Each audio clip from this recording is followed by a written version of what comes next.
Bonjour et bienvenue dans cet épisode de Travel. Je suis Nyasha Kamutizwa. Rien de tel qu'une aventure africaine. Nous le savons tous, mais comment convaincre ceux qui n'ont pas encore mis pied sur le continent? Pendant des décennies, le premier arrêt pour les voyageurs potentiels a été une brochure sur papier glacé contenant des images inspirantes. L'avènement de l'Internet a dirigé l'attention de l'arbre de la mort vers le numérique. Désormais, les opérateurs touristiques de toute l'Afrique se tournent vers la technologie de réalité virtuelle pour montrer à leurs clients ce qu'est le voyage en Afrique. La réalité virtuelle permet des visites guidées dans n'importe quel endroit dans le monde. Les gens peuvent désormais l'essayer avant de réserver leurs différentes destinations. Cela aidera en particulier pour les lieux plus petits et moins connus, car les voyageurs peuvent découvrir ce que chaque destination a à offrir. Bien, Nyasha, pour ceux d'entre nous qui ne le savons peut-être pas, pourriez-vous expliquer le fonctionnement de la réalité virtuelle? Bien, la réalité augmentée ou la réalité virtuelle est une simulation du monde réel ou parfois d'un monde imaginaire. La réalité virtuelle est plus vivante que les supports 2D traditionnels. Vous pouvez faire l'expérience du sentiment d'appartenance à un tout autre niveau et essayer de donner vie à ces expériences. Dans le contexte touristique, le monde réel simulé est plus important. D'autant que le sens de la vue est très important dans le tourisme où beaucoup d'expériences dépendent de la stimulation visuelle. Le tourisme virtuel prend de nombreuses formes, mais examinons l'exemple de son utilisation en Afrique du Sud sur des sites du patrimoine mondial.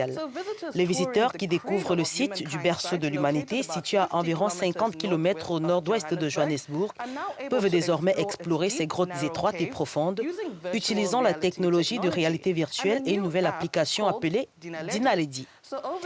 Au fil des ans, le site du patrimoine mondial a livré de nombreux fossiles qui constituent des pièces du puzzle de l'évolution humaine. L'une des découvertes les plus significatives a été celle des restes de l'espèce Homo nediedi, dans ce que les chercheurs ont appelé la chambre Dinaledi. Des chercheurs de l'université Witwatersrand, WITS, en Afrique du Sud et du Musée de la nature des sciences de Perot, au Texas, ont participé au développement de l'application. L'application VR est en fait une très bonne opportunité pour nous, car certaines personnes savent peut-être que la cave d'Inaledi est très difficile à pénétrer. Il n'y a que 20 personnes dans le monde qui sont déjà venues dans cet espace et donc pour nous, Homo naledi est une découverte tellement excitante et la substance est tellement spectaculaire. Nous voulions nous assurer que tout le monde ait la chance d'aller dans cet espace et de voir ce que c'est par eux-mêmes. L'application gratuite peut être utilisée par des personnes du monde entier pour visiter virtuellement la chambre d'Inaledi. L'application est également livrée avec des narrations en 6 langues différentes. Le professeur Lee Beger est un paléo-anthropologue basé à la Wits University. Il décrit cette expérience.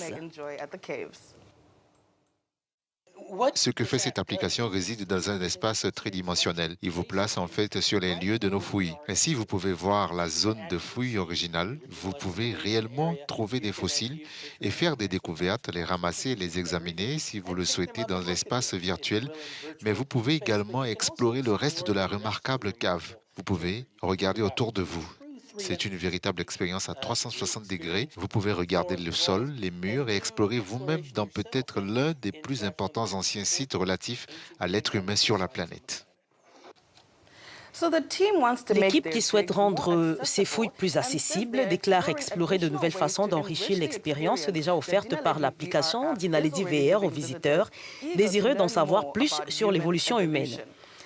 Ainsi, comme vous pouvez le voir, l'exploration de destinations et d'attractions touristiques avec la réalité augmentée transforme ces visites classiques en visites et villes en quelque chose d'extraordinaire. Nous pouvons voyager dans le temps, voir l'évolution des points de repère dans une perspective temporelle, apprécier des modèles 3D de lieux, obtenir des guides de visite amusants. La technologie de réalité virtuelle permet de découvrir des informations à un nouveau niveau. Continuons la discussion sur Facebook et Twitter @Nyasha Kamutizwa. Je suis Nyasha Kamutizwa. À bientôt.